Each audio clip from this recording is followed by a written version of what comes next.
This video is sponsored by Squarespace. Let's talk about setting up your GFX 100S for weddings. I've had my GFX 100S for about a month now and I absolutely love using it. The photos I'm getting from this thing are just, so good. But when it comes to weddings, they're so different from shooting anything else, and the settings I use on my GFX 100S are very specific for weddings. So let's go ahead and go through how I set up my GFX 100S to perform at weddings. So one thing I absolutely love about Fujifilm is the fact that the menus stay basically the same between the camera systems. So it's easy to go between the XT series and something like the GFX series and feel right at home. So let's go ahead and turn on our GFX 100S and start setting it up. Then we hit menu OK. And now we're inside of our menu.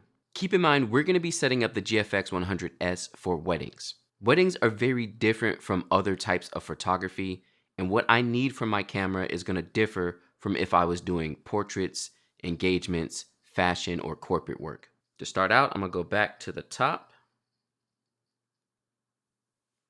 And we generally start in our image quality settings. Obviously, for a wedding, I don't want to be shooting in JPEG, but shooting in JPEG is actually pretty amazing and the results you get are really awesome. But I'm going to go ahead and change my image quality to RAW. I generally shoot in compressed RAW. The files look absolutely amazing and this saves me file size. Obviously, the GFX 100S files can be huge, so compressed RAW is just fine for me.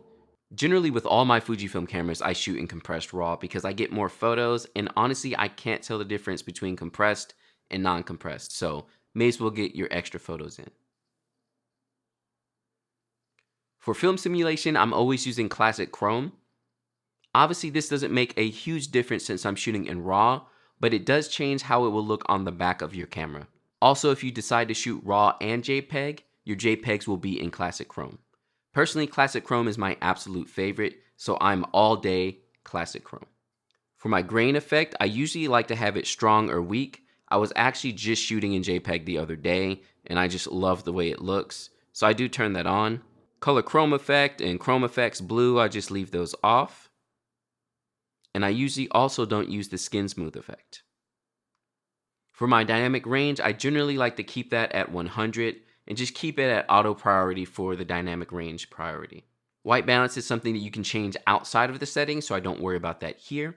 But adjusting your tone curve is definitely something that you want to do. As you can see here, I'm usually -1 on my highlights and -2 on my shadows.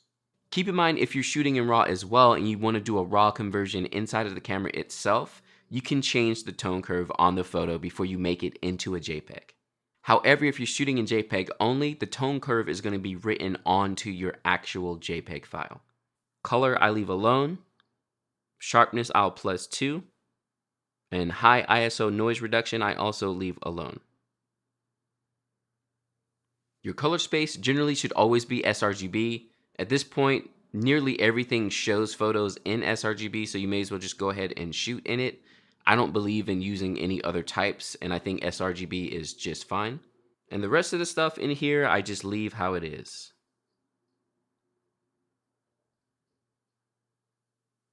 Now we're in the section that deals with our autofocus. Again, these are settings that you're going to be changing outside of your menu area. So all you want to do is go in, find kind of the main places that you want to change things, and then the rest of it's going to stay how it is. So something like your focus area, you're going to be changing that while you actually shoot. That also goes for the autofocus mode. Generally, I am in single point, but I have set up my button so I have a way to change that quickly. For my continuous autofocus settings, I generally will have it either on the 5 setting or the 3 setting, but it really depends on what I'm currently shooting and what's happening. Again, since we're doing weddings, 3 tends to be what I use most. It's also what I use on my X-T3 and X-T4. However, you did see I just had it set to 5 because I was trying to keep up with people walking down the aisle a little bit faster, but either 3 or 5 works just fine. Everything else here will be leaving the same, but generally out of the box, your autofocus points is not set to 425. Go ahead and set that to 425 points.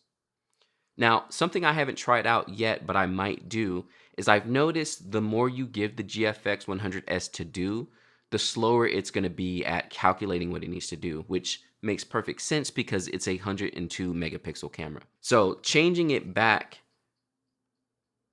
to 117 points for focusing actually might make it a faster camera as far as autofocus. However, I have not tried that. So if you'd like to see me try it, let me know in the comments below and I'll give that a try for you.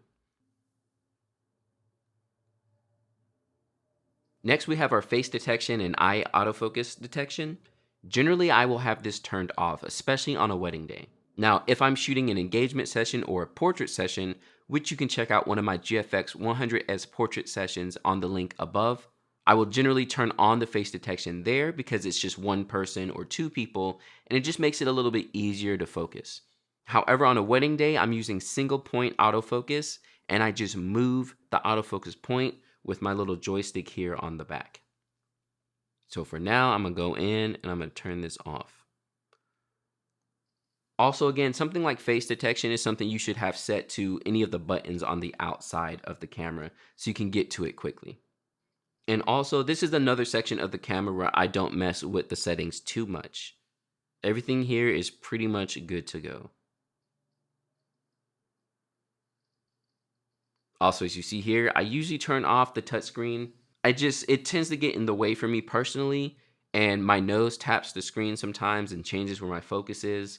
So I do love using the touchscreen to be able to go through my photos and swipe through quickly. But when it comes to focusing and other things of that sort, I just turn off the touchscreen.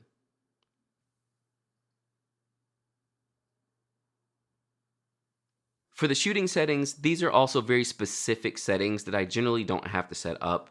As you see, it has stuff like self-timer and interval shooting. That's if I'm going to do a time lapse or if I want to take a selfie of myself and set it up on a tripod. This stuff I'm usually never touching. If anything, you'll want to go in and set up how your bracketing is set up so that you know how many stops it's going to go under and over. But other than that, this section I normally don't touch. Actually, I don't even think I've gone in and set up my bracketing yet since I've only had the GFX 100S for about a month now. So I don't think I've done anything in here. So let's go ahead and just skip through this. It's fine as it is. In the second section of the shooting settings, this is where you can choose how you're metering your photometry. I usually just have it set on the center focused and the background. You can change your shutter type from mechanical to electronic. I also tend to not use the electronic shutter. Now, one interesting thing I did find in the flicker reduction, so you see right now I have it set to first frame, but out of the box, it's generally set to all frames. Now, what I noticed is when I had it set to all frames and I was trying to shoot high shutter, which on the GFX 100S I believe is around 6 frames, I felt like I was only getting 3 to 4 frames. Now, when I changed it to flicker reduction only on the first frame, I definitely felt like I was getting the full 6 frames that the GFX 100S can shoot. So if you're shooting in high shutter mode, like I am, obviously for weddings, you might want to go ahead and change this to first frame or even off. I noticed it made a much bigger difference, and the GFX 100 was surprisingly fast when it wasn't trying to calculate the flicker reduction on every single frame that you shoot. So I keep that set to first frame. Also for weddings, your 35mm mode, I usually turn this on. Now I'm sure a lot of people are thinking, John, why do you have a GFX 100S medium format and you're shooting it in 14-bit color instead of 16, and you're shooting it in 35mm format mode? Again, we're shooting for weddings and I need to get the maximum amount of photos that I can get. I also need the camera to be as quick as it can. So for 35mm format mode, what it's doing is basically cropping your photo in to give it the same aspect ratio as your general camera. So instead of the 4:3 that a medium format has, you get your normal 2:3. And there's a couple of reasons why I do this. Obviously, at my last wedding, I shot with an X-T3 and the GFX 100S. For me personally, I don't want to go through and have to crop every single photo from the GFX 100S to make it match the aspect ratio of my X-T3. So I shoot in 35mm mode. Also, because you're not using the full sensor size, the photos are much, much smaller. Because of this, I can take a 128 gig card and get 2500 photos out of it, rather than if I was shooting in 16-bit full uncompressed RAW without 35 mil mode and only get 500 photos on a 128 gig card. So again, everyone's first reaction to the GFX 100S is, oh, you're gonna have to get a new hard drive. But if you shoot in compressed RAW, 14-bit color, 35 mil mode, the files are pretty much the same size as like a full frame camera. It's really not that bad. However, on top of that, you're getting all the benefits of the GFX 100S and a medium format sensor. So I usually always turn that on. Your wireless communication is something you'll set up so that you can connect to your phone. I'm not going to go over that now, but it's very straightforward. For the flash function, I actually don't touch anything in here. I leave that how it is. And now we're in our setup and user settings section. The one thing you can't forget to do for your GFX 100S is to have a great website to show off those beautiful photos. And you can do that with this video's sponsor, Squarespace. Squarespace is an online platform to help you build your website easily and quickly. And as a wedding photographer, this is absolutely important. The most important thing you can do for your business. I've personally been using Squarespace for about 8 years now and absolutely love it on my website. It's a great way for my couples to find and look at my work and also book me. With Squarespace and their built-in templates, it makes it extremely easy to go ahead and build your website and not waste too much time doing it since you have all those photos to edit. On top of the templates, you also have customer service, which is stellar, contact forms and blog pages that you can use, analytics to see who's visiting your site and where from, and also commerce. Make sure to start your website today with the link in the description for 10% off of your first website or domain. Also put those amazing GFX 100S photos on there and show them off to the world. Let's go ahead and get back into setting up our GFX 100S. For this, I'm not going to go over every single little section we have in here. However, there are some settings that are very important to focus on.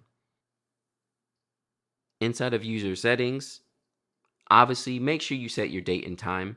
And one big tip, especially for wedding photography, is if you have a second photographer or assistant, make sure you sync the time on your cameras between both of you. The number one headache as a wedding photographer is having your second photographer's photos not in sync with yours. And then in Lightroom, you have to change the time to make sure that they're in order so that you can look at everything in chronological order. Next up are sound settings. Please turn off the beep for the autofocus. Just turn that off. Especially for wedding, like you don't need that all day going. It's just way too much. That's the first thing I turn off immediately.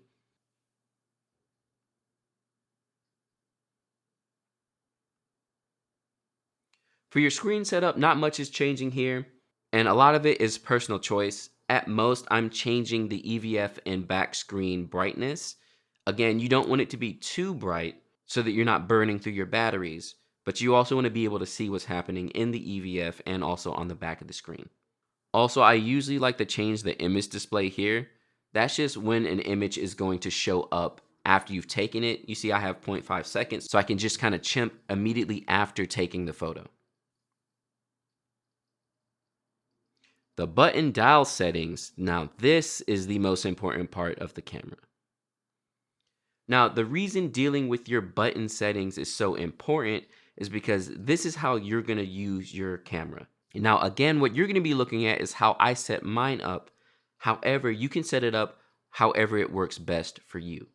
But to get into these settings, you want to go down to the function settings. Now, in this section, you can pretty much change all the settings of the buttons on your camera. So let's go through some of the customizations I made to make it quicker and easier for me to change my settings during a wedding day, especially since the GFX 100S doesn't have a D-pad on it like the X-T3 and X-T4, which is probably my biggest gripe with the camera. So there's a button up front by the shutter. That is the exposure compensation button. I don't ever use exposure compensation. So you see I changed that to white balance. So now if I press the button, I can get to my white balance and change between either auto white balance or Kelvin whenever I want to. For weddings, that is extremely important because the moment your camera starts thinking things are too cool or too warm and the skin tones start looking off, you're going to need to start shooting in Kelvin. And if you want to see a video about when to shoot in Kelvin and how to shoot in Kelvin, please let me know in the comments below. Next up, we have our autofocus modes. So this is how I can switch quickly between single point or zone autofocus or all autofocus very quickly. That's my first button here on the top. There's two buttons on the top right beside the little screen. I turn that first one to my autofocus settings. Next up, we have face detect. Again, I don't use it often, but being able to turn it on and off quickly is nice. So that's my second button on the top here. So it's easily accessible. Now, the second button on the top generally changes what you're seeing on the top mini screen of the GFX, which usually shows you your settings. Now, because I'm using the settings with the back dial and the front dial and just seeing it through my viewfinder and on the screen in the back, I personally do not need this little screen on the top. It doesn't really add anything for me. So I just leave it how it is. I don't want to change it into a histogram or anything of that sort. So I don't need to change what information it's already showing me. There's the button on the front here, right beside where the lens is. This is changing my boost mode. And on the GFX 100S, you have a couple of different boost modes. It's not just normal and boost. You have all different types of boost modes. I think there's 4 of them. I can't remember them offhand, but if I want to quickly boost to get maybe autofocus boost, I can do that at the front of my camera right by my lens. So those are the 4 buttons that I personally set up differently than what they are. There is one other one that I changed as well, but most of these buttons are things that I don't generally use, and changing them into the settings that I have changed them to makes it much more usable for me. These next ones here are actually what the buttons are, or again, you see that's the touchscreen and I turn it off so I don't deal with that. But this one right here is highly important. And if you don't know Reggie B Photo, definitely check out his page. I'll leave a link down in the description below. But he gave me a tip when using off-camera flash to lock your TTL. So because I do that in the off times that I actually use off-camera flash, it's very important for me to have this setting.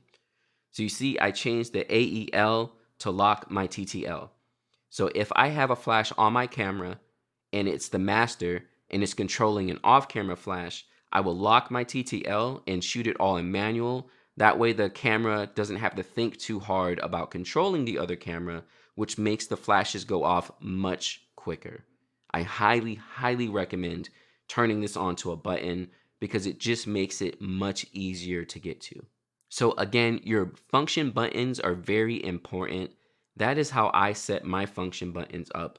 But again, this is all personal taste. If you like how that works for you, I would definitely say set it up like this because for weddings, you want to be able to quickly change settings, not have to go all the way deep into the menu just to change something. And for the rest of our button settings, I don't change anything else. I just leave it the way it is.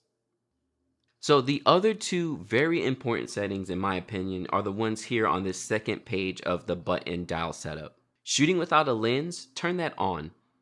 If you're ever looking to adapt lenses to your GFX 100S, you're going to need this turned on.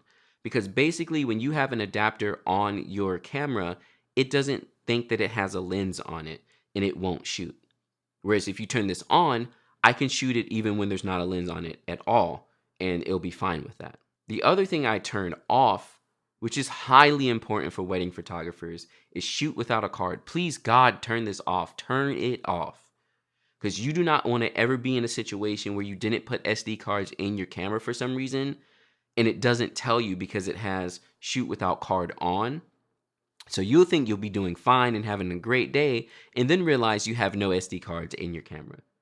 Whereas if you have this turned off, it'll immediately say, hey, there's not a card, so I can't take photos. So turn that off. It is extremely important.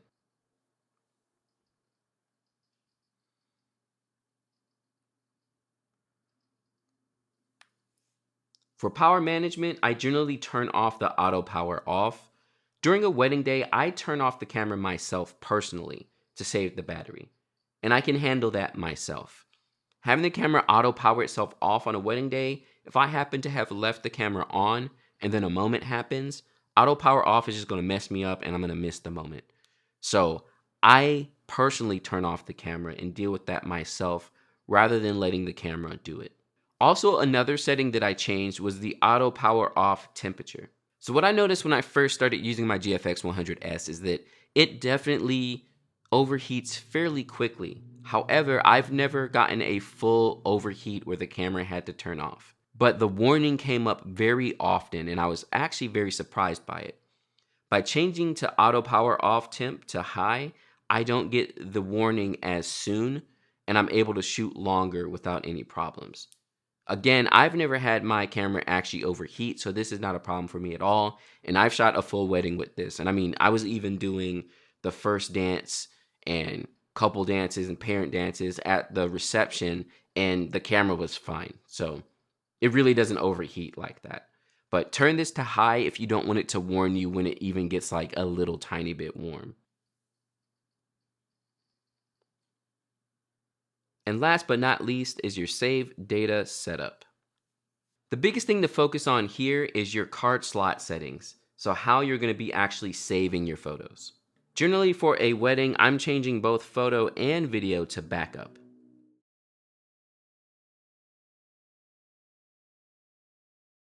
This way I know that the camera is saving every photo I take to both of the card slots in my camera. And for weddings, that is highly important. Other than that, there's nothing else that I'm really setting in the save data setup.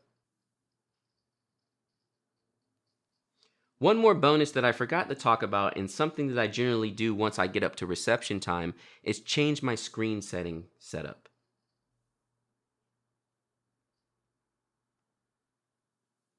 If you go down in the menu, you'll have your preview exposure and white balance setting. Generally, this will always be set to show you the exposure and the white balance on your screen and in the viewfinder. And honestly, this is the best part about mirrorless cameras. You're seeing what you get through the viewfinder. However, when you get to the reception and everything's dark, at that point you can't see anything. So what you want to do is switch it to off.